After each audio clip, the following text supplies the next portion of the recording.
Pirates tonight looking for victory number 84 on the season and trying to lock up second place in the National League East. We're in the ninth. It's a one-run ball game. The Pirates leading 3-2. Boy, quick outs. Come on, get ahead, stay there. Get a fly ball right here. Come on. One out, one on. Top of the ninth. Pirates lead by one. Ground ball through the right side, base hit. Oquendo around second on his way to third. The throw comes into second base. The Cardinals have the tying run at third and only one out here in the ninth inning. Come on, get that ground ball right here. Come on. Get that ground ball.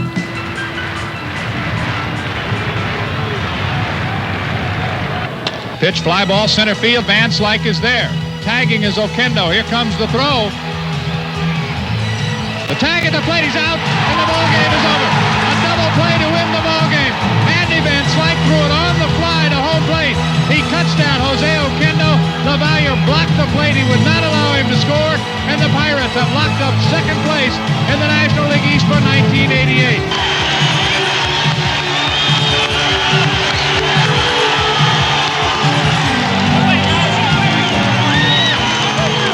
I feel in my mind that I always have that chance, that slight possibility of coming up with a great play in the outfield. And if you don't think that way, great things will never happen to you. And when the ball was hit to me, I knew it was going to be a tough play because it was a line drive, but I said, let's just go for it. And I caught it, I grabbed it, and I just heave-hoved it, and it happened to go right on top of the plate, and Mike made a great play to complete what ended up being a pretty good play to clinch second place.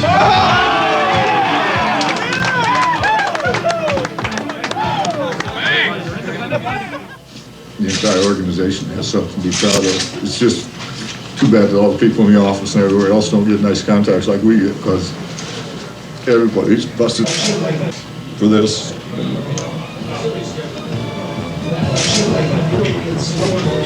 just happy about it. It was an emotional night for manager Jim Leyland.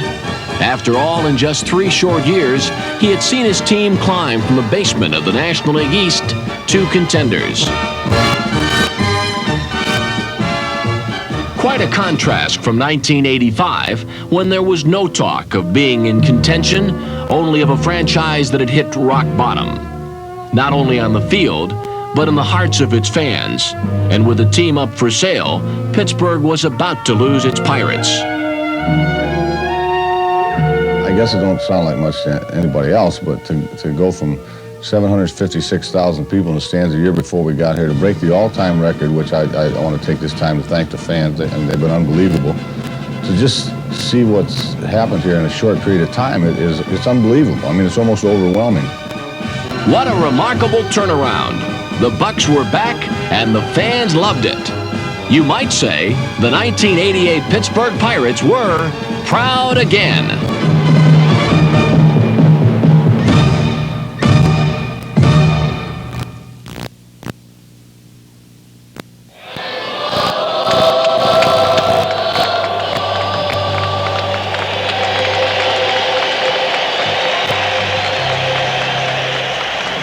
Historic Philadelphia, Pennsylvania. The stars and stripes, the fireworks, all the pomp and circumstance that goes with opening day here at Veterans Stadium. 1988 is underway, and the Bucks start off with a bang by coming from behind to beat the Phillies. Coles with a drive, deep left field. It's high, it's deep, it is history. Buccos lead 4-2. 3 days later, it's off to St. Louis and the home opener for the defending National League champions. Center field, Van Slyke, diving catch, one away. Baby! Once again, the Bucks play spoilers and go on to win 2 of 3 from the Cardinals. Now to Three Rivers Stadium, where an anxious city gets ready to welcome back its Buccos. The big thing there was the anticipation. It seemed like the winter lasted so long that you just couldn't wait to see how the people were going to react, and then to come in here opening night and have that kind of response. It's unbelievable. I mean, it's almost overwhelming. With a first pitch from Pittsburgh's own Mr. Rogers that was out of Mike LaValliere's neighborhood, the home season was underway. And it this game was any indication of how the season would go, Pirate fans were in for a pleasant surprise. Well, maybe, but can you say jam? That's what the Bucks were in, leading 2-1 in the sixth when Philadelphia loaded the bases with no outs. Vicente Palacios relieved and got the first two batters. 2 outs. Steve Jeltz was next. And again, the fans bring up the volume in Three River Stadium. Palacios ready from the stretch. The 1-2 pitch. Hit in the air to left field. Back pedals near the line. He's got it. The inning is over. Palacios out of the bullpen and shut the door. The final nails in the coffin were driven in by Mike LaValliere in the eighth. 2 pitch. LaValliere line shot right center field, an extra base hit. Bonilla scores. Breen scores. Reynolds will cross the plate. Spanky's done it again. A 3-run double, and the Pirates lead the Philadelphia Phillies 5-1. Here's the windup with a 1-1 pitch. Bounce to the right side. This will do it. Lean to Breen. Ball game is over. The Buccos defeat the Philadelphia Phillies, and there was no doubt about it. There was little doubt that the Pirates were on fire. With a record of 17-6 through May 1st, it was their best start in 51 years.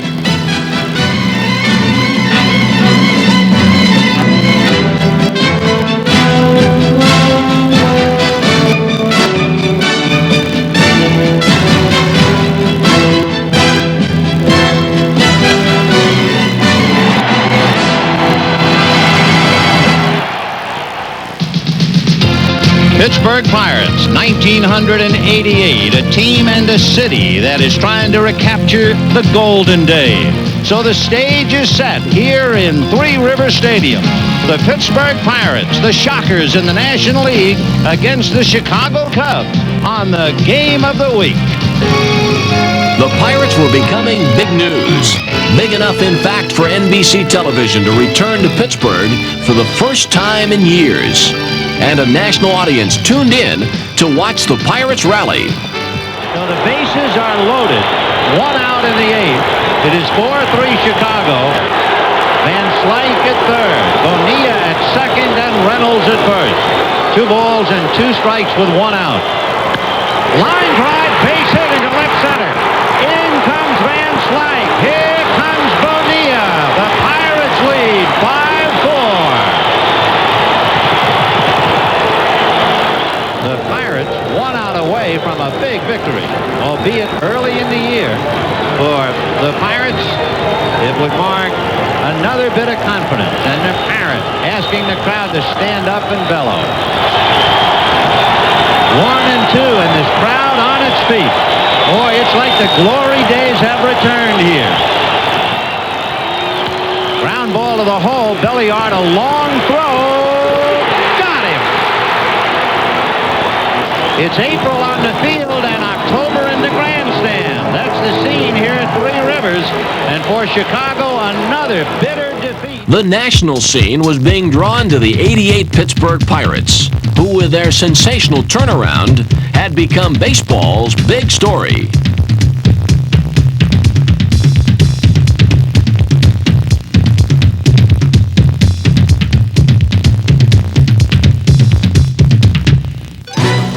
Grabbing most of the headlines was third baseman Bobby Bonilla, who was named Player of the Month for both April and May. Bobby Bonilla was one of the big stories in all of baseball beginning of the year. And, you know, to put the numbers up that he put up, it was fantastic. Drive deep right field. Home run.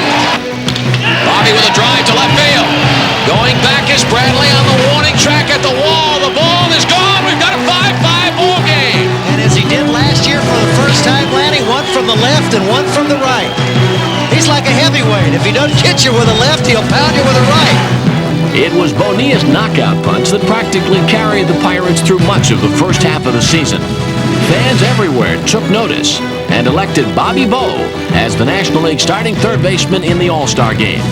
Ironically, Bonilla's biggest challenge had been making the transition from the outfield to third base. With me being a big man, I definitely have to work on my footwork.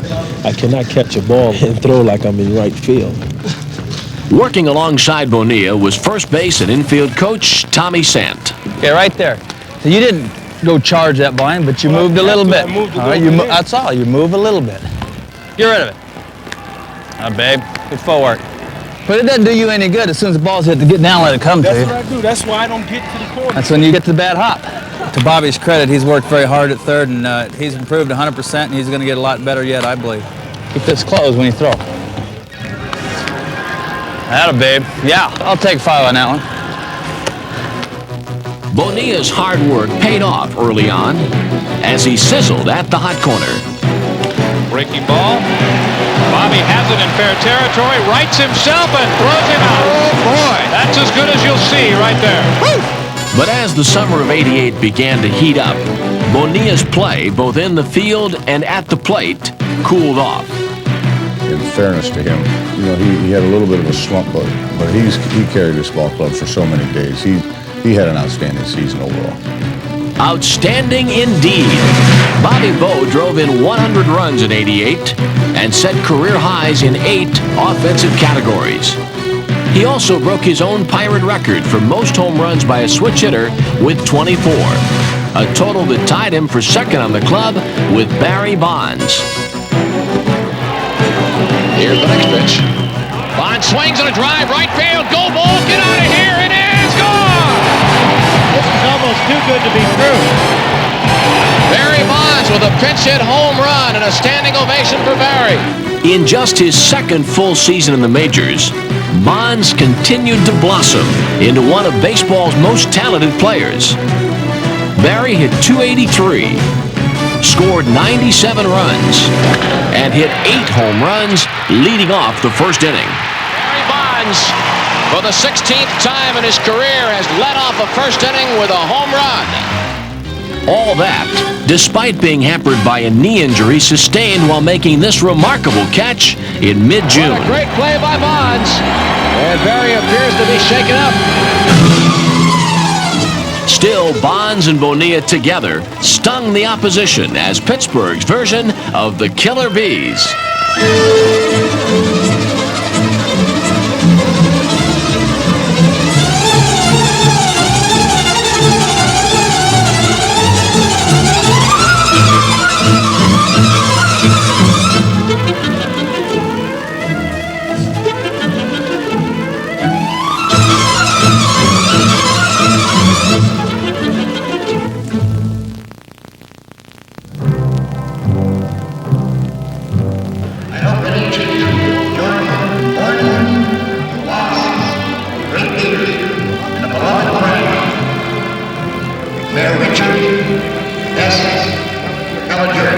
On May 6th, Pirates president Carl Barger joined Pirate fans in mourning the loss of Pittsburgh's mayor Richard Caligiuri, whose relentless efforts helped keep the team in Pittsburgh.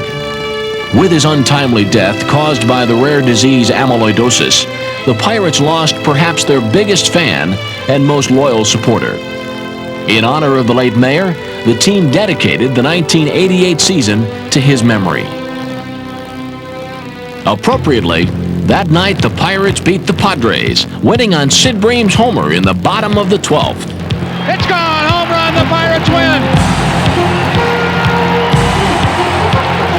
And I think it's only fitting on a night when we remember a mayor who went through extra innings to keep Pirate baseball in the city of Pittsburgh, that the Bucks go 12, and they beat San Diego. The final, the Pirates 4, the Padres 1. The dramatic homer capped off a 4 RBI performance by Sid Bream, who had battled his way back from off-season knee surgery, convincing the Pirates that number 5 was the team's number 1 first baseman.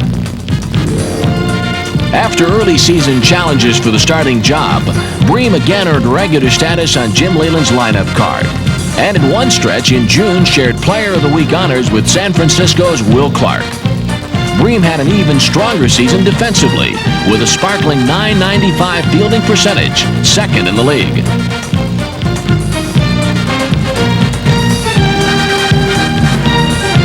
Also contributing to the team's early season surge was R.J. Reynolds. Fly ball into deep center field. Martinez to the warning track.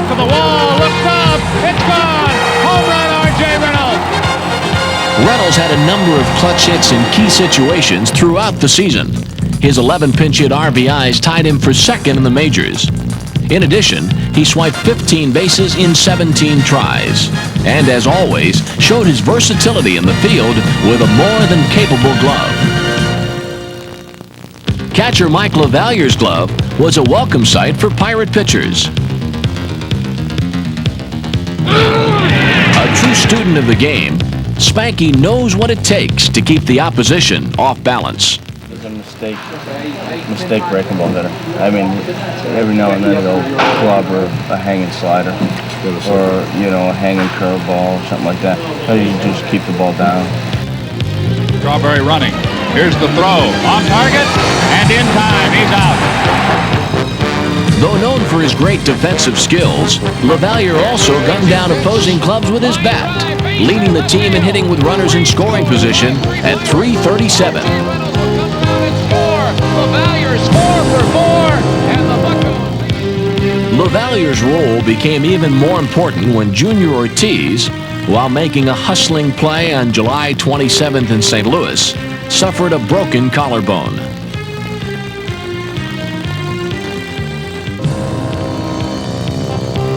The injury brought an end to a promising season for Junior, who finished the year with a .280 batting average. It was a bat that would certainly be missed in the Pirates lineup. 1988 was a banner year for Pirate pitchers. Case in point, on May 8th, Doug Drabek took a no-hitter into the 9th inning against the Padres. 1-2 pitch. Swing and a miss. Strike 3. There are now 2 outs in the 8th inning. I didn't really start thinking about it till probably the 8th inning. Here's the 2-strike pitch. Swing and a miss. Strike 3. For the 3rd out was Sean Abner. The fans started cheering. It hit me there, and then I didn't try not to think about it in the dugout. I tried talking to people like Mike Dunn and John Smiley who were sitting next to me. I'd talk to them a little just to keep it off my mind. And then when I went out for the 9th inning, I knew that here's a chance. Here's the pitch. Ground ball up the middle. Pedrique diving stop.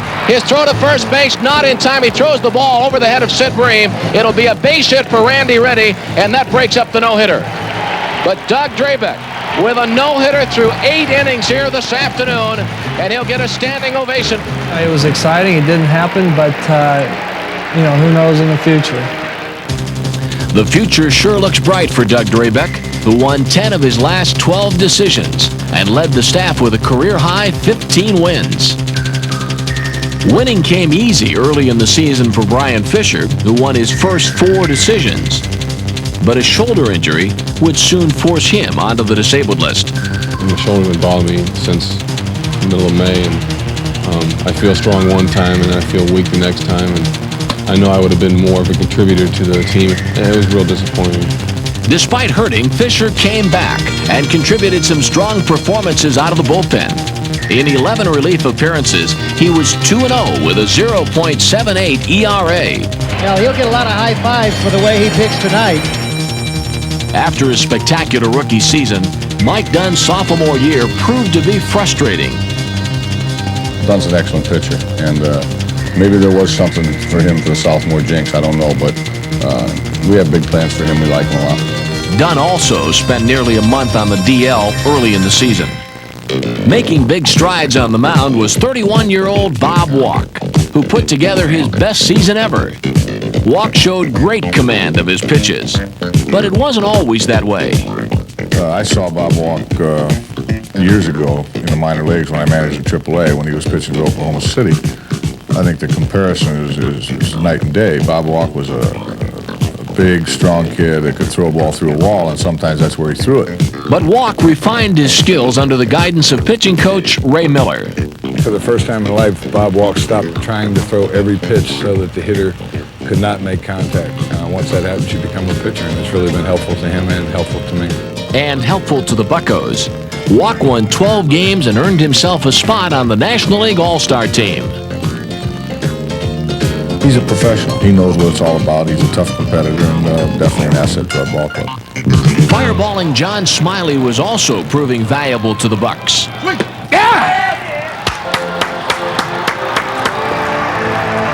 Well, extra right there.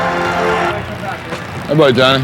Hey, 2-0, you let up and hit the outside corner because you had to throw a strike. But that last pitch was about that much quicker with no effort. I mean, just a little bit extra right on the end. A little bit extra right on the end. Attaboy. In only his first year as a starter, Smiley won 13 games and quickly became one of the league's dominant left-handers.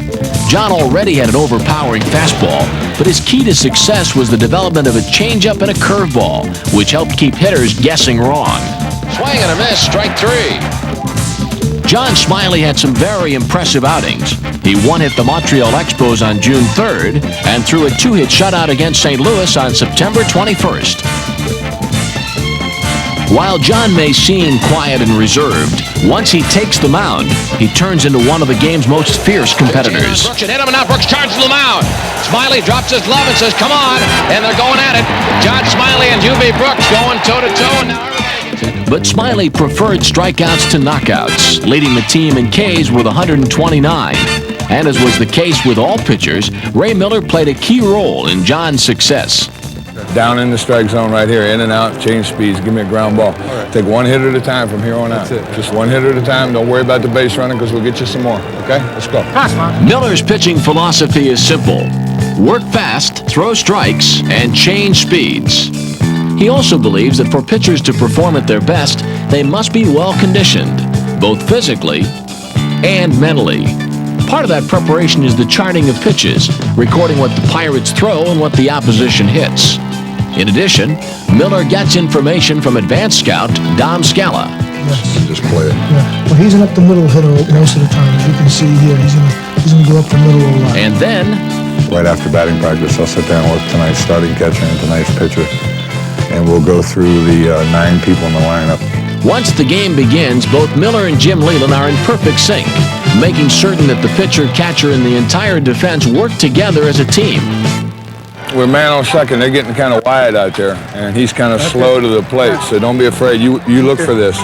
Watch me play. You come set. When he breaks, you throw. Okay? Anybody. They're all getting kind of crazy out there.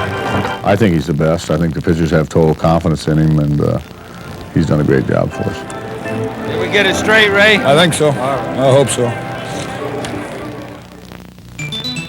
June 20th, the 68th game on the schedule, but the first between the Pirates and the New York Mets.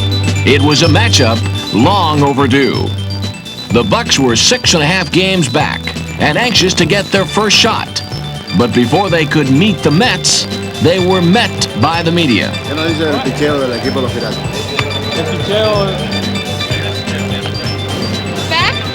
With all the hype aside, it was time to play ball. And on the mound, John Smiley faced the Mets' Bob Ojeda. Both pitched well, but it was just a matter of time before something would give. The big break came in the 7th inning. With the Bucks trailing 3-2, the Mets unraveled. Ojeda has only one play to first. He threw it away. Reynolds, who had fallen down to third, gets up. He'll score. The ballgame is tied, and Bonds will score as well. 2-run score on the play. The Pirates take the lead. The Pirates added 4 runs to take an 8-3 lead, but then in the 8th, with New York mounting a rally of its own, Pittsburgh needed an out. Lean makes the play. Can he throw him out? Yes, he does.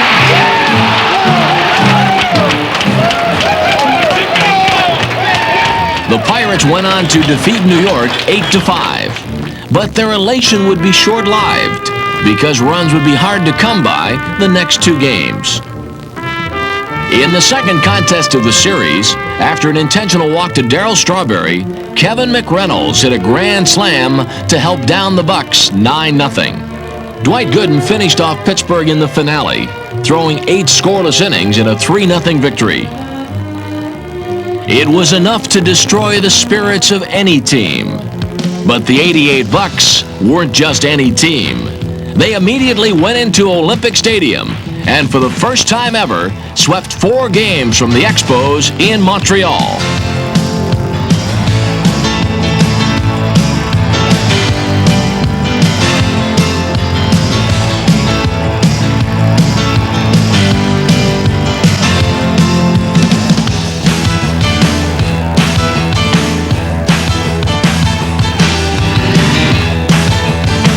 During the series, there was the catch.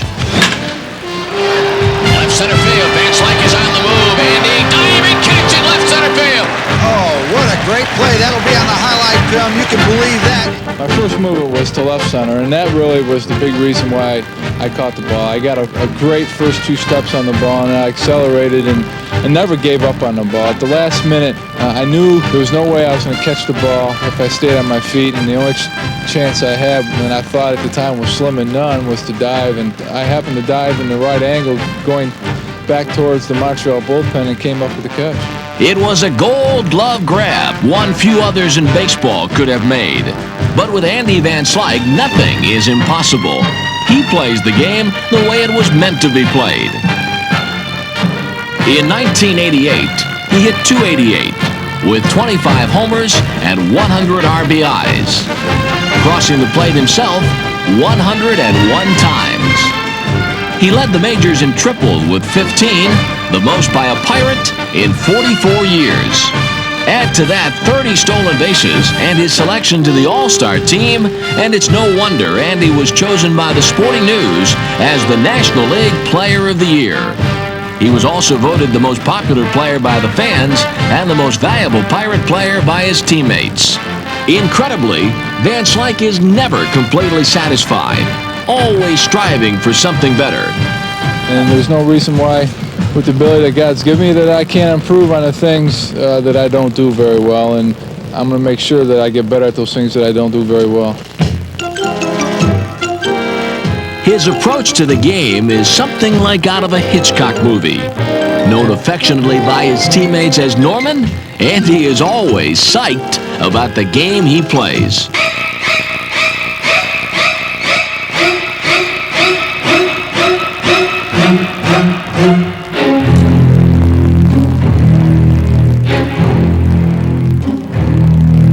All kidding aside, Andy's many fans are crazy about him. It's been fun that I've been able to excite 1.8 million people on the field, and to me, I get excited about that. And I just hope it's something that will continue not only next year, but for a lot of years to come. Everybody kind of rose in anticipation, and Andy threw him out. On Monday, June 27th, Pittsburgh again was in the national spotlight as ABC TV focused in on the top 2 teams in the East. A head-to-head battle with the Bucks just 4.5 games back of the New York Mets. In the bottom of the 4th, Dwight Gooden was clinging to a 1-0 lead when Andy Van Slyke stepped in. 3-2 the count, 1 out, lead at second. And it's hit down the line, and it is a fair ball. A ground rule double, and it ties the game. 5th inning, Sid Bream at third with Rafael Belliard at the plate. He swings away, base hit to center field. The Pirates lead it 2-1. 9th inning, and Jim Gott is 1 out away. Are we in the right stadium? Yeah. This is Pittsburgh, Three Rivers, right? I think 1979 was the last time this stadium had this much noise. I was just thinking the same thing.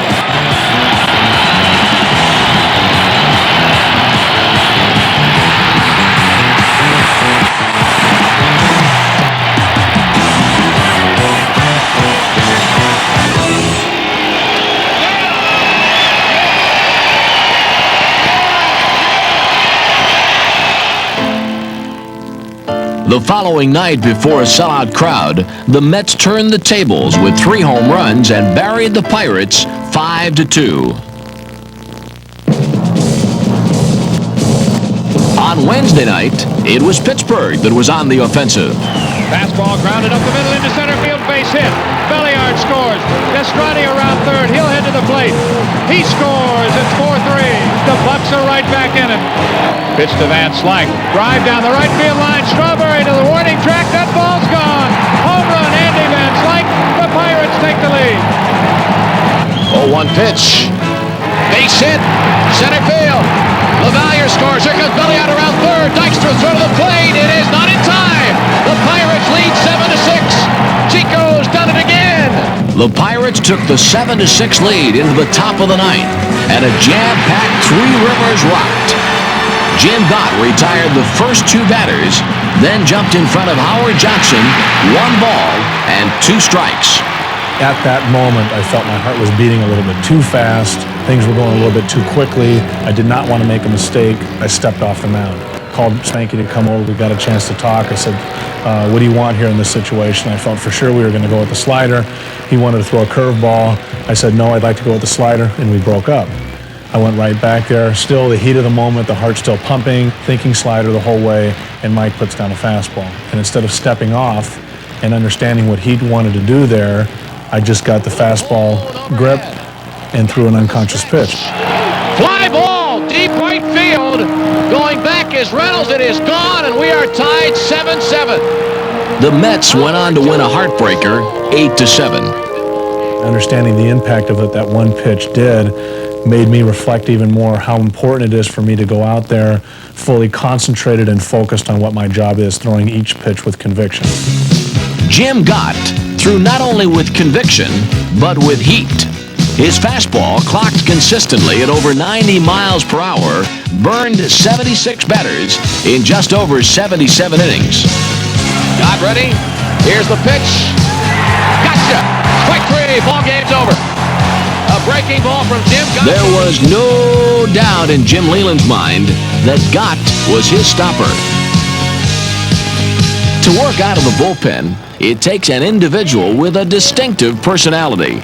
Every day when I go down there, I usually bring down Rich and myself a Coke, and we just get a chance to relax. I've got gum and candy for everybody. You're the best. You're the greatest.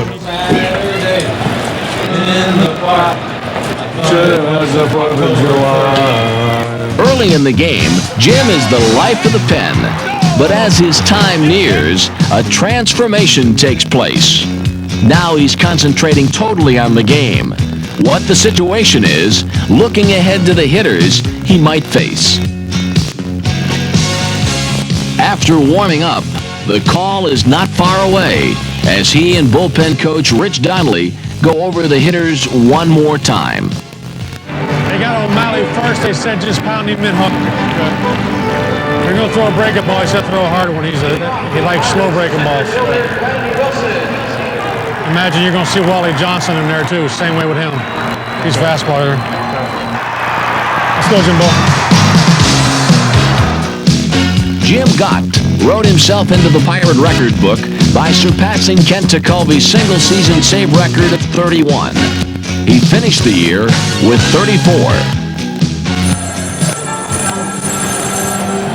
Robinson in a hurry. Being called on 75 times was Jeff Robinson, who did everything that was asked of him. One of the most durable and well-conditioned pitchers in baseball, Robinson led all Major League relievers in innings pitched and was tied for second in the National League in appearances. He also set a career high with 11 wins, most by a Pirate reliever in 6 years. Jim Leland told me that my job is to get people out, so how can I argue with that? There was no argument from Bob Kipper when he was moved from the starting rotation into the bullpen. I've had to handle a lot of different roles this year, long, middle, and short relief. My attitude was pretty much just go out and do the job whenever and whatever it is. Kipper, as well as the rest of the Pirate relievers, did the job in '88. The Pirates were 71-1 when leading after 8 innings, and they combined for 46 saves, most by a Bucco bullpen since 1979, giving the starters confidence that there would always be help on the way. The season had reached the critical stage. The Pirates needed a win out west to keep the race interesting in the East. And when they did, reeling off 9 in a row, their longest streak of the season. Win number 1 came in San Diego, and Andy Van Slyke was the hero. Home run. Andy Van Slyke puts the Pirates in front 3-2. There's amazing to center field by Santiago. Coming around third is Kruk, and Van Slyke short of the plate. It's on time. I got him. Junior Ortiz holds on to the ball. John Smiley struck out 9 in the second win at San Diego. John Smiley strikes out the side. Jeff Robinson and Jim Gott finished off the Padres. Jim Gott gets them, sets them down in the ninth inning. The Pirates take 2 out of 3. The third straight win came in L.A. Green. Belliard. Driving. Double play. Fly ball right center field. Collision in deep right center. Did somebody make the catch or not? The catch was made. Darnell made the catch. Spanky and Barry bombed the Dodgers for 4 in a row. That ball is near the foul pole, and it is gone. A 3-run homer by Mike LaValliere. The Pirates lead 3-0 in the 4th inning. On with a drive to right field. Back is Marshall. This one's going to be up in the seats. Another 3-run homer, and the Pirates lead it 6-0. The Bucks made it 5 straight with a sweep of the Dodgers and a 7-2 win over Oral Hershiser. Bases loaded, 1 out. Pirates 2, Dodgers 1, 6th inning. Base hit center field. On scores, 3-1 Pirates. Van Slyke will cross the plate. The Buccos lead 4-1. R.J. Reynolds with 3 runs batted in today. Bouncer to Gonzalez. To Belliard at second on the first. A game-ending double play. The Pirates defeat Los Angeles, and there was no doubt about it. The Bucks were on a roll. But timeout for more headlines as Bobby Bonilla, Andy Van Slyke, and Bob Walk head to Cincinnati to represent Pittsburgh in the '88 All-Star Game. Andy Van Slyke was at his best even before the game, seizing the opportunity to test his humor on a number of reporters. Well, considering I've had 2 hours sleep and had a flat tire, my alarm didn't go off, my kids are screaming at me, signing 5 million baseballs and talking to 12 million reporters, I'm having a great time. Bobby Bo was simply trying to take it all in. I just want to concentrate on relaxing these 3 days and enjoying it all. And Bob Walk, he was happy to be there. Right now, I'm just kind of in shock, more or less.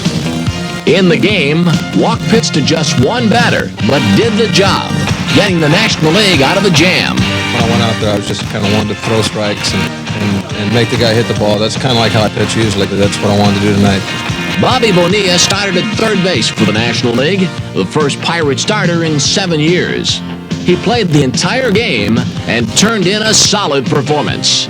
It's everything they said it would be and more. I mean, I'm glad I had the opportunity and the fans voted me to start in the game. It's something I'll never forget.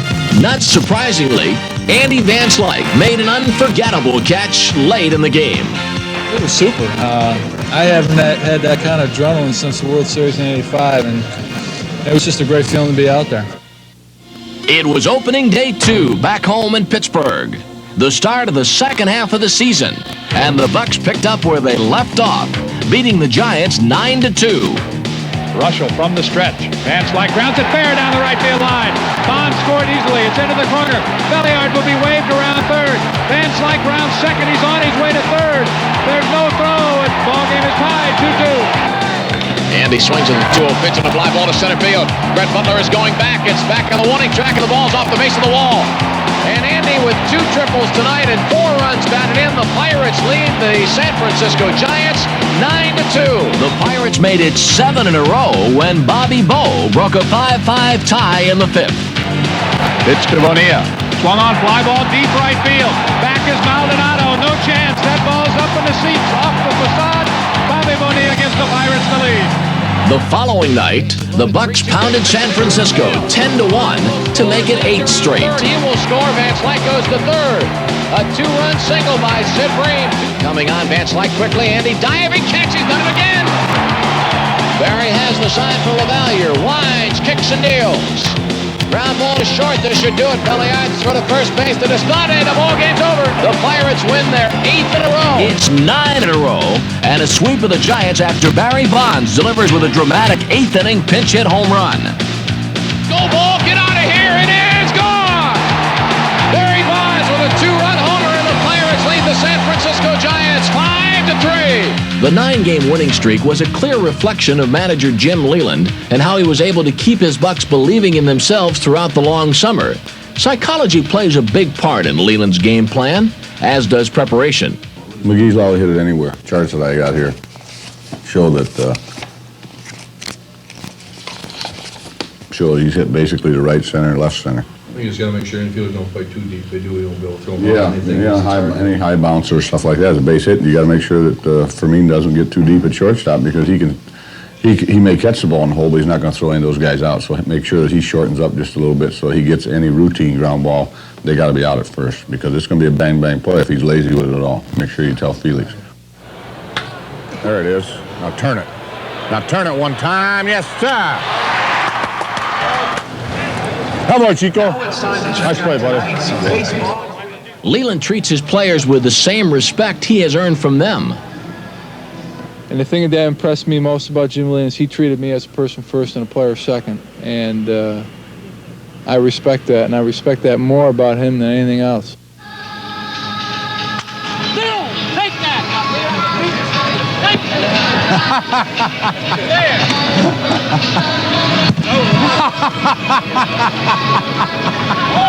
The only way we're going to make it if we stay as a team, if we work together. Very rare that the enemy beats you, you self-destruct. I preach that to my team almost monthly. He has quickly become known as one of baseball's best field leaders. In fact, Sports Illustrated rated him first among all managers in preparing and teaching. At season's end, the Sporting News named Leland co-manager of the year, along with Tommy Lasorda of the world champion Dodgers. I credit the coaches with a lot of that, and I also credit the quality of our players. For whatever reason, this team never quit, and it hasn't yet, and I'm proud of that. Gott studies the sign from LaValliere. Nods affirmatively. Now from the stretch, the 0-2 pitch. Got him! Jim Gott strikes out Jeff Hamilton. The ball game is over. The Pirates only a half game out of first place. It was July 21st, and the Bucks were 56-38. 18 games over 500, their high water mark for the year. But just when things were going well, the Bucks were drained by the drought. The team suddenly stopped hitting and would see little offensive relief for weeks.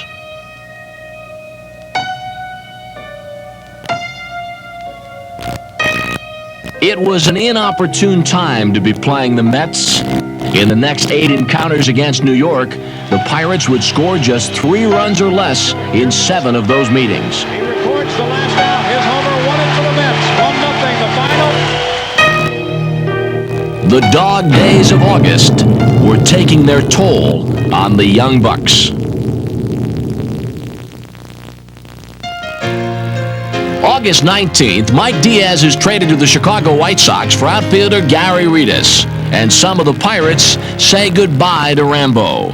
In his 2.5 seasons with the Bucks, Rambo had indeed become a fan favorite, and it was tough to see such a popular player leave. But he wasn't the first to be dealt in '88. On July 21st, the Bucks traded outfielder Darnell Coles to Seattle for outfielder Glenn Wilson, who was anxious to be a Pittsburgh Pirate. I know I'm happy to be here, and I think that they're happy to have me. At least that's all indications that I get, and it's nice to be welcome again. There's a drive into right field. Wilson moving over.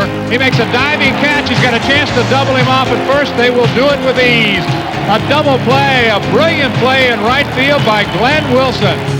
This winning attitude that's been developed in Pittsburgh over the last 2 years has just been outstanding. I very much want to be a part of this. 3 weeks after the Wilson deal, reliever Barry Jones was traded to the Chicago White Sox for veteran starter Dave LaPointe. I played on a world championship team before in '82 with St. Louis, and this team has much more talent all the way around.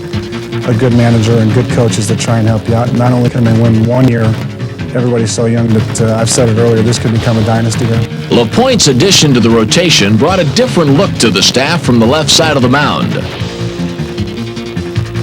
And his speedy delivery always kept the fans and players on their toes.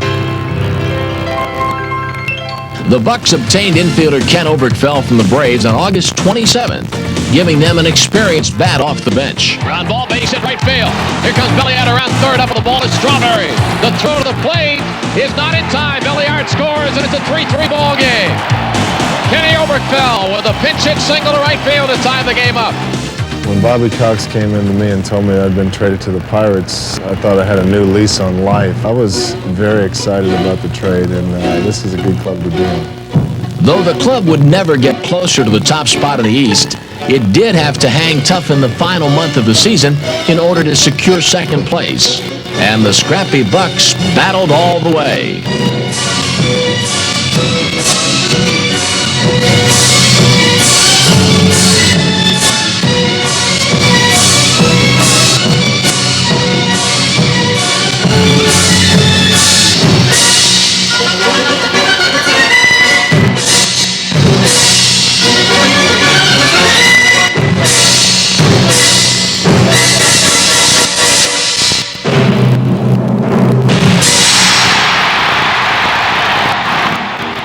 Often we were treated to those acrobatic grabs that only Chico could make. Jose leaned his poetry in motion. The Bucks' lucky number 13 led all National League second basemen in total chances with 816. Ground ball, Lean diving. Can he get up and throw him out? Yes, good play by Jose Lean. Woo! But Chico is well versed in all phases of the game.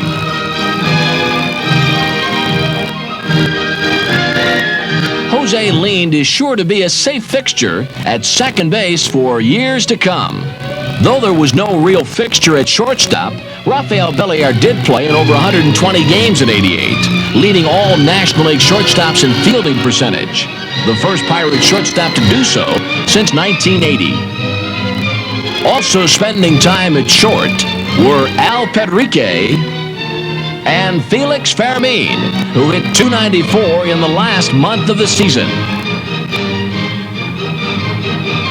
But no matter who was at short, don't worry, Chico could harmonize with anybody. Ain't got no cash, ain't got no style, ain't got no one who make me smile. So don't worry, don't worry, be happy.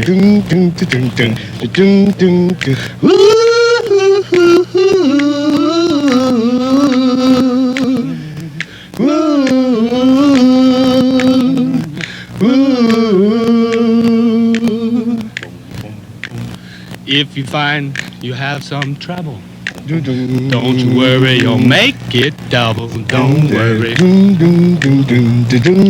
be happy. Don't worry, be happy.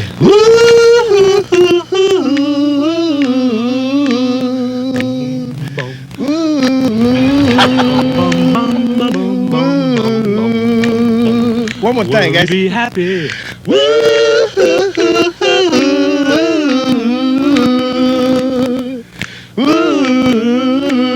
Don't worry, Chico's happy.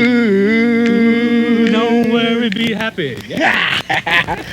Even President Reagan was happy to get into the Pirates act in '88. Wind up, here comes the pitch. And there goes a hard hit ball out into right field and taken right off the grass for an out.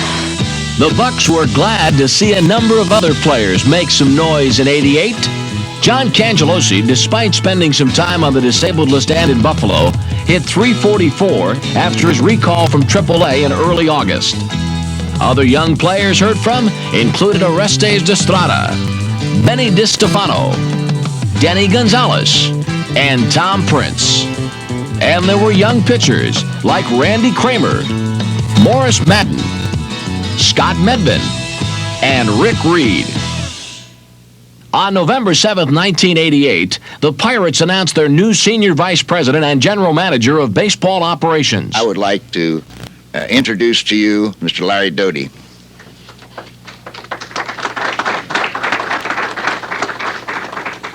Thank you, Mr. Barger.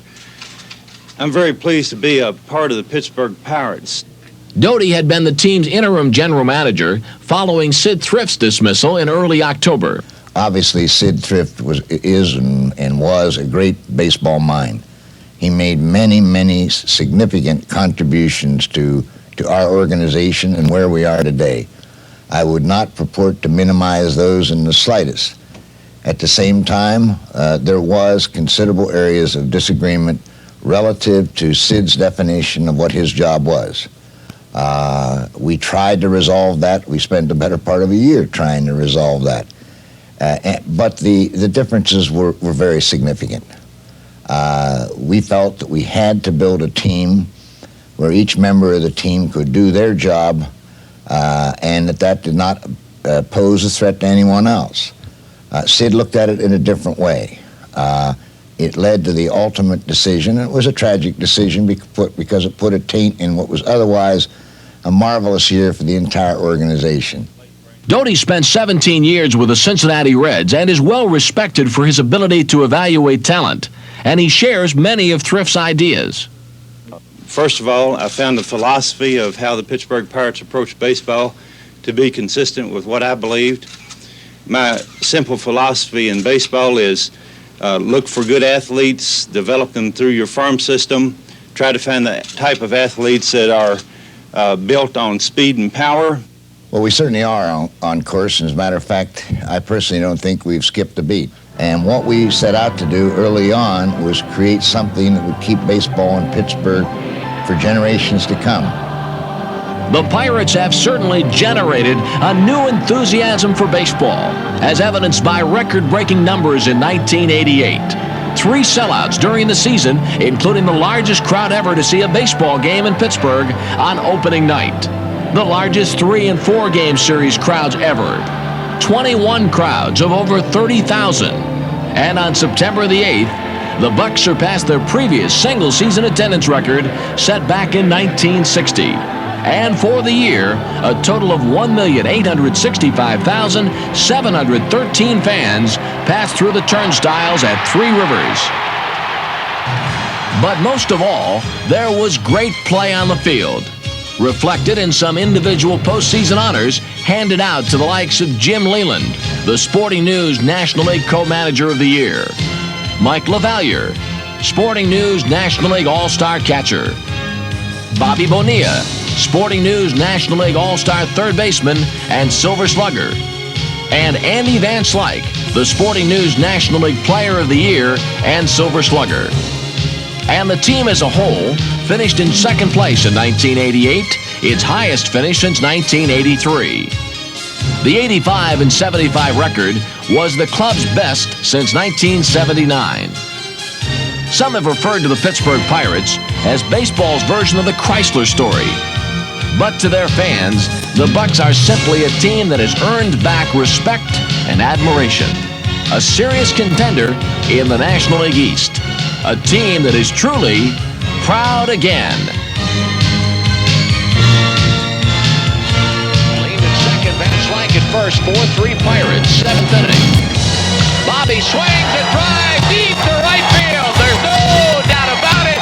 It is gone. The Pirates lead the Dodgers 7-3. Pitch line drive down the right field line, base hit. Lead will score. Van Slyke on his way to third. He'll be ways home.